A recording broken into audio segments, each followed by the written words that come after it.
Bismillahirrahmanirrahim. Teman-temanku yang mudah-mudahan dirahmati oleh Allah Subhanahu wa taala. Pada kesempatan kali ini saya akan menceritakan sebuah kisah, yakni pada zaman dahulu kala ada seorang raja yang memiliki seorang pembantu yang sangat soleh. Dia ini apapun yang terjadi padanya, mau baik ataupun buruk, bahkan musibah sekalipun, dia tidak pernah mengeluh. Malah ucapannya hanya satu, yaitu al-khair mukhtarullah. Artinya yang terbaik adalah pilihan Allah.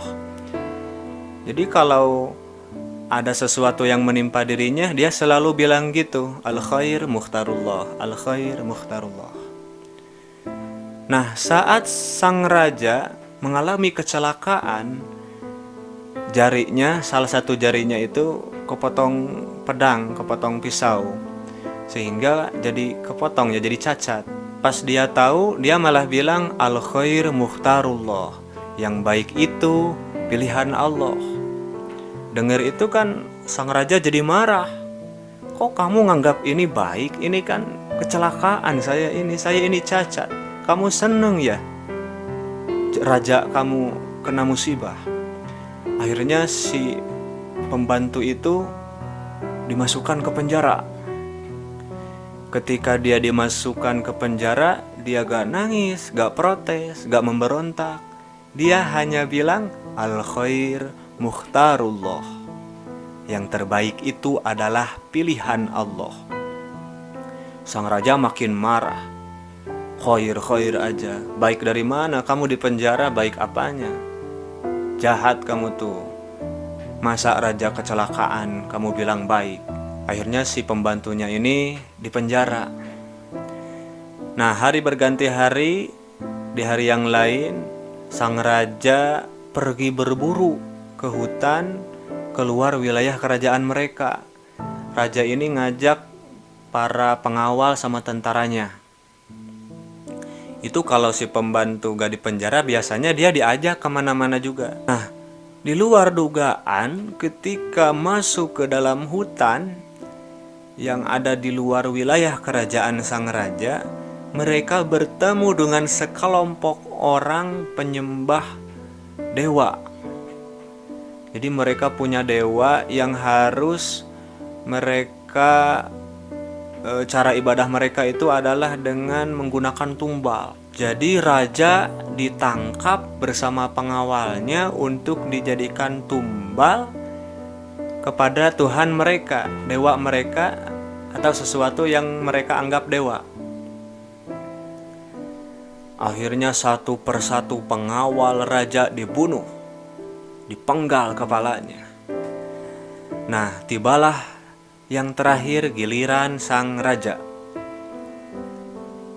Sebelum dibunuh, raja diperiksa dulu supaya tidak ada cacat. Soalnya kalau mau mempersembahkan tumbal untuk dewa, anggapan mereka orang tersebut harus sempurna, gak boleh ada cacat.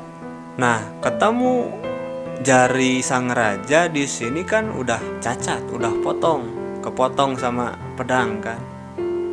Akhirnya sang raja gak jadi dibunuh, dibebasin. Soalnya apa? Cacat. Wah, waktu itu raja bahagia. Langsung dia kembali ke istana sendirian, ke kerajaannya sendirian, lalu buru-buru menemui si pembantu yang ia penjara dulu. Dia bebasin dia. Ketika dibebaskan, si raja penasaran, nanya akhirnya, saya mau tanya alasan kamu, kenapa kamu bilang al khair mukhtarullah pas jari saya kepotong? Si pembantu bilang, ya kan Allah itu tahu yang terbaik. Kan sekarang ketahuannya, ketika raja seharusnya terbunuh dengan pengawal-pengawal yang lain. Tapi kan karena raja kepotong jarinya, akhirnya tidak jadi dibunuh. Berarti jari raja terpotong itu adalah yang terbaik menurut Allah bagi raja. Oh iya ya, Terus kenapa pas kamu di penjara kamu bilang juga al-khair mukhtarullah? Ya iyalah raja, kalau saya gak di penjara nanti saya ikut dibunuh sama pengawal-pengawal yang lain. Pastikan raja ajak saya kan gak cacat, akhirnya saya akan dibunuh. Karena saya di penjara, alhamdulillah saya masih hidup. Wah, betul kamu. Akhirnya sang raja ini sadar. Nah, disinilah pelajaran berharga yang bisa kita ambil dalam cerita kisah yang tadi saya ceritakan, bahwa memang betul segala sesuatu yang terjadi pada diri kita itu adalah yang terbaik. Meskipun kita tidak suka, meskipun kita benci. Kata Allah dalam surat Al-Baqarah kan, asa antakrohu syai'an wa huwa khairul lakum. Bisa jadi kamu membenci sesuatu padahal sesuatu itu baik bagi kamu. Wa asa an tuhibbu syai'an wa huwa syarrul lakum.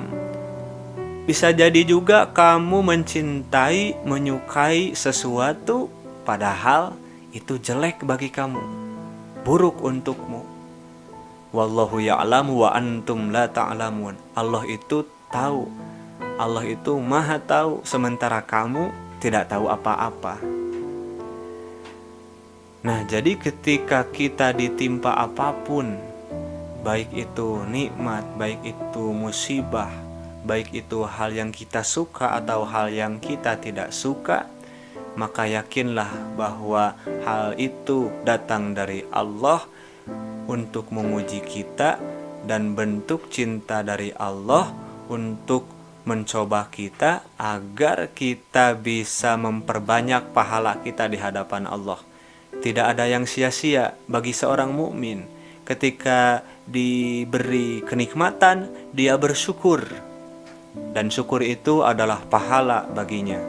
Ketika dia ditimpa musibah, cobaan yang berat, dia bersabar, dan sabar itu adalah pahala baginya. Jadi tidak ada yang sia-sia, semuanya baik. Ketika kita diusir, kita bilang, alhamdulillah saya diusir, saya bisa lebih berjalan-jalan lagi di bumi Allah. Ketika kita di penjara, kita bilang, alhamdulillah saya di penjara, saya bisa lebih dekat dengan Allah. Bahkan ketika kita mati, kita tidak takut mati. Alhamdulillah kita bisa lebih cepat bertemu dengan Allah, asal kita mati di jalan Allah dengan keyakinan full kepada Allah Subhanahu wa ta'ala. Jadi yakinlah apapun yang terjadi pada kita di tahun ini, tahun yang sangat banyak cobaan, banyak rintangan, banyak hal-hal baru yang kita hadapi. Apapun itu, hal yang baik ataupun hal yang buruk, yakinlah itu semuanya adalah datang dari Allah Subhanahu wa ta'ala untuk menguji kita. Diberi nikmat, ujian. Diberi cobaan pun, itu adalah ujian. Yang jelas, yang harus kita yakini adalah seperti kata pembantu raja tadi, al-khair mukhtarullah. Yang terbaik adalah pilihan Allah. Makanya kalau kita memilih sesuatu, serahkanlah pilihan kita kepada Allah. Ketika pilihan kita atau yang terjadi itu tidak sesuai dengan pilihan kita, maka bersabarlah, yakinlah yang dipilihkan Allah itu lebih baik. Al-khair mukhtarullah.